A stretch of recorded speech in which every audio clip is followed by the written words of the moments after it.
ગઈકાલે વિદ્યા પ્રેમીઓ દ્વારા જાણવા મળેલી વિગત અનુસાર સૌરાષ્ટ્ર યુનિવર્સિટીમાં કંઈક બોર્ડ લગાડવામાં આવ્યું છે શ્વાનો માટેનું, જે સંદર્ભમાં અમારી ટીમ પણ રૂબરૂ ગયેલી. આદરણીય મેનકા ગાંધીજીએ પણ વાઇસ ચાન્સેલર સાહેબ સાથે વાત કરેલી. વાઇસ ચાન્સેલર સાહેબના કહેવા મુજબ અમને મ્યુનિસિપલ કોર્પોરેશન તરફથી આ પ્રકારની સિસ્ટમ મળેલી છે. જ્યારે અમે હકીકતની ખરાઈ કરતા અમને એવું જાણવા મળ્યું કે મ્યુનિસિપલ કમિશનર સાહેબ હોય તુષાર સુમેરાજી, એમની સાથે પણ મેનકાજીએ વાત કરેલી, ચેતન નંદરાણી સાહેબ સાથે પણ વાત થયેલી. એમણે એવું કીધેલું છે કે ભાઈ સુપ્રીમ કોર્ટનું જે જજમેન્ટ આવેલી એની કોપી માત્ર ત્યાં મોકલવામાં આવી છે અને એવો કોઈ સ્પષ્ટ નિર્દેશ આપવામાં આવ્યો નથી.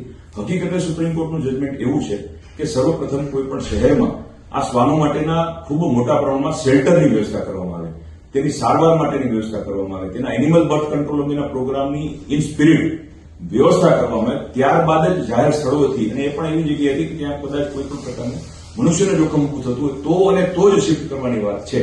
અત્યારે આપણને બધાને વિદિત છે કે એવું કોઈ શેલ્ટર છે નહીં.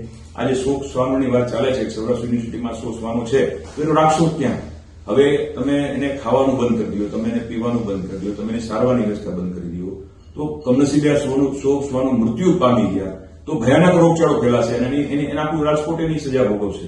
તો આ એક પ્રકારનું હું બહુ સ્પષ્ટ શબ્દોમાં કહું છું, આ મૂર્ખામી ભરું પગલું છે. આખા દેશમાં ક્યાંય પણ આવી સિસ્ટમ છે નહીં અને તાત્કાલિક આ બોર્ડ હટવું જોઈએ. અને રાજકોટ તો સેવાની નગરી છે અને સાથે હું એટલું પણ કહું છું, કદાચ એક જ લોકો શ્વાન કોઈને હેરાન કરતું હોય તો એની વ્યવસ્થા કરવાનો આપણે સાથે મળીને પ્રયત્ન કરીએ.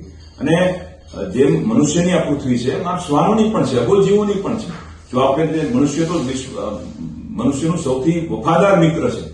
કદાચ કોઈ એક જ લોકલ બનાવ બન્યું હોય તો તેની આપણે તકેદારી રાખવી જોઈએ, રાખશું. પરંતુ આ પ્રકારનો જે નિર્દેશ છે તે મૂર્ખતાપૂર્ણ છે અને તાત્કાલિક એ બોર્ડ હટાવવું જોઈએ, કારણ કે આ ગેરકાનૂની છે. આવો કોઈ નિર્દેશ સુપ્રીમ કોર્ટનો છે જ નહીં. અને તમે કલ્પના કરો કે આખા દેશમાં જો આવું થાય તો જાશે ક્યાં?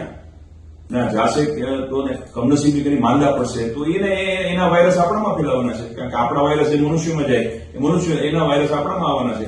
એટલે એનું નિયંત્રણ થવું જોઈએ. આદરણીય સુપ્રીમ કોર્ટે પણ એમ કીધેલું છે કે ભાઈ તમે એની વૈકલ્પિક વ્યવસ્થા કરો. વૈકલ્પિક વ્યવસ્થા થતો વગર તમે કેવી રીતે બંધ કરી શકો? એટલે મારી આદરણીય વાઇસ ચાન્સલર સાહેબને વિનંતી છે, રાજકોટ મહાનગરપાલિકાના કમિશનર તુષાર સુમેરાજીએ તો કીધું છે કે મેં કોઈ આવો નિર્દેશ આપ્યો નથી અને વાઇસ ચાન્સલર સાહેબને પણ કહેવાના હતા. તો એ અંગે પણ આ એક શાંતિપૂર્ણ રીતે સરસ આનો ઉકેલ નીકળે અને રાજકોટ તો સેવાની નગરી છે, જીવદયાની નગરી છે, એમાં ન જ થવું જોઈએ.